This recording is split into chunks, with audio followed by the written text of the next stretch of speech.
नमस्कार। आज हम लोग देखेंगे हिस्ट्री ऑफ प्लांट ब्रीडिंग, जो कि सिलेबस का लाइन ही है और पेपर 2 में आता है।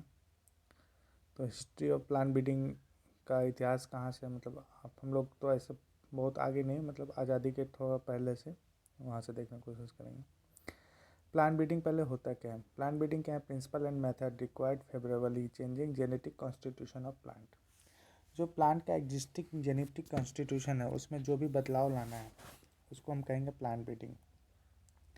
इसमें 5 फेज होते हैं। पहला होता है इंट्रोडक्शन, दूसरा selection, hybridization, novel genetic variation and genetic engineering. तो सबसे पहले इंट्रोडक्शन समझते हैं। इंट्रोडक्शन क्या होता है? जैसे मान के चलिए किसी जैसे पोटैटो का ओरिजिन कहीं और है, पेरू में, अब वहाँ से अब हम इंडिया में ला रहे हैं, तो वो क्या है? इंट्रोडक्शन है। अब इंडिया में ला लिए, लेकिन अब इंडिया में सारे प्लांट अच्छा ग्रो करेंगे ऐसा ज़रूरी नहीं, या सारी वैरायटी अच्छा ग्रो करेगी ये भी ज़रूरी नहीं। फिर उसमें करेंगे जो अच्छा ग्रो कर रहे हैं उसको सेलेक्ट कर लेंगे।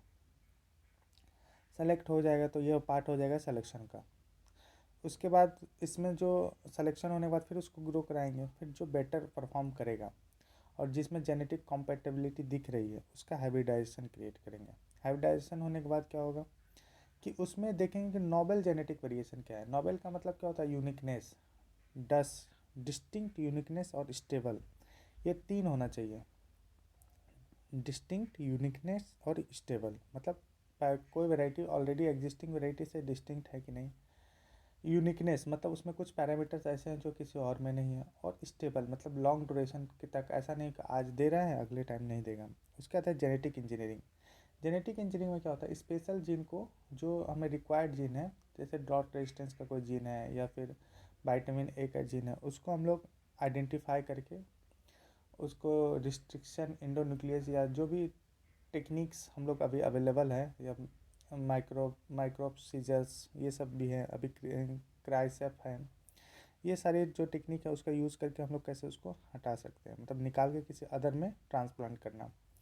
ट्रांसप्लांट क्या करना है? जैसे ट्रांसजेनिक राइस है, तो कोई नोबेल जीन है, कोई यहाँ से उठाया और उसमें वो डाल दिया, तो विटामिन ए वाली जीन थी तो इनरिच्ड हो गए। तो ये सारी चीज़ें जेनेटिक इंजीनियरिंग में आती है। देखिए इसके बारे में अभी डिटेल में हम लोग पढ़ेंगे, बट मैं आपको एक रफ आइडिया दे दिया। अब history of plant breeding in India क्या है? तो इंडिया में क्या हुआ, 1871 में सबसे पहले डिपार्टमेंट ऑफ एग्रीकल्चर स्टेबलाइज हुआ। ब्रिटिशर्स को लगा कि इंडिया में एग्रीकल्चर मतलब जो भी है वो ट्रेडिशनल चीज़ों को फॉलो करता है, और जैसे कि किसी के दादाजी एग्रीकल्चर करते थे, उसके पिताजी कर रहे हैं, फिर उसके बेटे कर रहे हैं, तो क्यों ना हम इसको ऑर्गेनाइज्ड वे में करें। दूसरी है उसके बाद 1905 में इम्पेरियल एग्रीकल्चर रिसर्च इंस्टीट्यूट 1905 में स्टेबलाइज हुआ, ये ये पूसा में हुआ। उसके बाद 1934 में, देखिए जो बिहार एरिया है ये हाईली अर्थक्वेक प्रोन एरियाज है। अर्थक्वेक प्रोन एरियाज में जैसे कोसी का इलाका जो है, ये सारी चीज़ अर्थक्वेक प्रोन है। तो 1934 में क्या हुआ, हाई अर्थक्वेक आया तो बिल्डिंग क्रैक कर गया।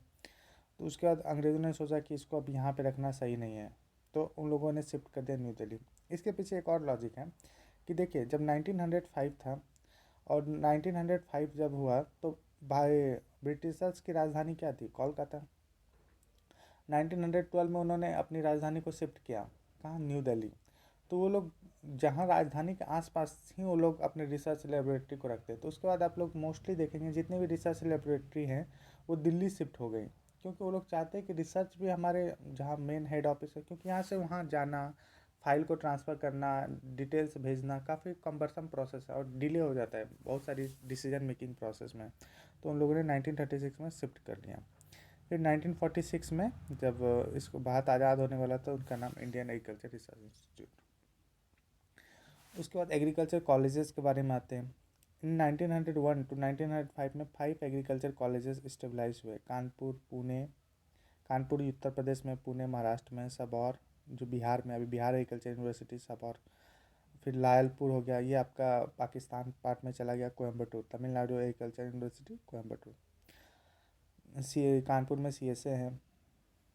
अब उन्हें कुछ इंस्टीट्यूशन हुए, जैसे इंडिया में सब लोग मोस्टली ट्रेड करने आते थे, और ट्रेड में भी क्या, इंडिया हमेशा लीडिंग रहा है सूती वस्त्र के लिए। तो इंडियन सेंट्रल कॉटन कमेटी बनाया गया 1921 में। तो ये कमेटी क्या करता था कि कैसे हम नई नई वैरायटी को डेवलप करें और यहाँ पे कैसे ज़्यादा से ज़्यादा कॉटन को ग्रो कराने का कोशिश करें। इसलिए आप लोग देखते होंगे इंडिया में जो है कपड़े काफ़ी सस्ते होते हैं, 500-600 रुपये में मिल जाते हैं यहाँ के, मतलब आप लोकल ब्रांड लोगे। लेकिन अगर फॉरेनर ब्रांड लोगे तो वही आपको 5,000-6,000 ऑलमोस्ट लगभग सेम क्वालिटी, बस ब्रांड की बात है। यहाँ अभी भी कपड़े बहुत सस्ते हैं। उसका main reason, one of the reason है कि कॉटन कल्टीवेशन यहाँ काफ़ी अच्छा होता है। उसके बाद है project on intensification on regional research on cotton oil seed and millet. Cotton oil seed और मिलेट पर रीजनल रिसर्च सेंटर को स्टेबलाइज करना, तो 1956 में। अब ये ग्रीन रिवोल्यूशन के पहले वाला पार्ट था, मतलब जस्ट 5-6 साल पहले की, 6 साल पहले की, मतलब एक घटनाक्रम होने के पहले। उसके बाद AICRP हुआ मेज में 1957 में। AICRP क्या करता है कि हेट्रोसिस, मेज में हेट्रोसिस आइडेंटिफाई करने की कोशिश किया। तो पहला हाइब्रिड मेज का 1961 में डेवलप कर लिया गया। और फिर एग्रीकल्चर यूनिवर्सिटी GBPUT पन्नगर। अब देखिए तो इसमें थोड़ा सा एक चीज़ ये है कि आप देखिए कि उसके पहले, मतलब ग्रीन रिवोल्यूशन 67 के पहले हम लोगों ने काफ़ी ज़्यादा एग्रीकल्चर में रिफॉर्म किया। कैसा रिफॉर्म किया कि MSP 1964 में हमने कर दिया, फिर FCI एक्ट भी लाया। तो ये सारी चीज़ें इसलिए लाई गई ना, क्योंकि जब भी पहले क्या होता था, यहाँ इंडिया में एग्रीकल्चर डाइवर्स फॉर्म में होता था। जैसे कुछ एरिया में कुछ और ग्रो किया जा रहा है, कुछ एरिया में कुछ और ग्रो किया जा रहा है। और इंडियन साइंटिस्ट चाहते थे कि हम लोग राइस, व्हीट, इन सब चीज़ों पर फोकस करें, ताकि हमारे जो नीड है, हंगर नीड है, उसको फुलफिल किया जा सके। तो इसके लिए यहाँ पे क्या किया गया कि पहले फार्मर्स को राज़ी कैसे किया जाए कि आप ये ग्रो कीजिए। फिर दूसरी बात कि फार्मर्स राज़ी हो भी गए तो फार्मर कैसे इंश्योर करेंगे कि हमको फिक्स मार्केट प्राइस मिलेगा, जैसे जो MSP की बात हो रही है। तो उनके लिए फिर MSP का एक्ट लागू किया गया। फिर आप देखेंगे कि नॉन ट्रेडिशनल एरिया में ग्रो किया गया। उसके पीछे भी एक लॉजिक ये है कि जो बिहार और ये रीजन है, उत्तर प्रदेश रीजन है, मोस्टली ईस्टर्न उत्तर प्रदेश, यहाँ पे क्या है, एक तो पॉपुलेशन डेंसिटी हाई है, दूसरा कि यहाँ फ्रेगमेंटेड लैंड है, जबकि ये सूटेबल एरिया है राइस और व्हीट के लिए। लेकिन पंजाब और हरियाणा और वेस्टर्न यूपी, ये रीजन क्या है, यहाँ पे एक एक लोगों के पास 100-100 एकड़, 200-200 एकड़ ज़मीन है और फ्रेगमेंटेड नहीं है। और टेक्नोलॉजी यहाँ काफ़ी इजीली यूज़ किया जा सकता है। अब 1 बीघा का ज़मीन हो, मतलब 1 एकड़ का ज़मीन, आप उसमें कितना टेक्नोलॉजी इन्वेस्टमेंट कर पाएंगे? 100 एकड़ का हो तो आप आज ईजिली कर पाएंगे। आप जो भी ट्रायल देखेंगे उसका एक यूनिफॉर्म देख सकते हैं। तो इसलिए ये भी देखिए कि अभी जो चीज़ें हो रही है उसको प्रेजेंट से कनेक्ट कीजिए कि Bihar, UP, western UP, Haryana और आपके पंजाब, ये तीनों के किसान ज़्यादा है, क्योंकि वहाँ पे ऑलरेडी ये चीज़ें स्टेबलाइज्ड हैं। वहाँ पे MSP का सिस्टम काफ़ी अच्छा 1964 के बाद से ही है।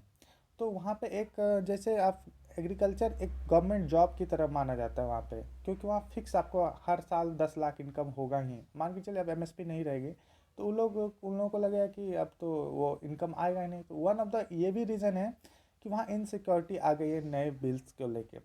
तो thank you so much. Okay, मैं इसका PDF डाल दूंगा टेलीग्राम पे, लिंक मैं डाल दूंगा डिस्क्रिप्शन लिंक में, आप लोग वहाँ से डाउनलोड कर सकते हैं। Okay, thank you.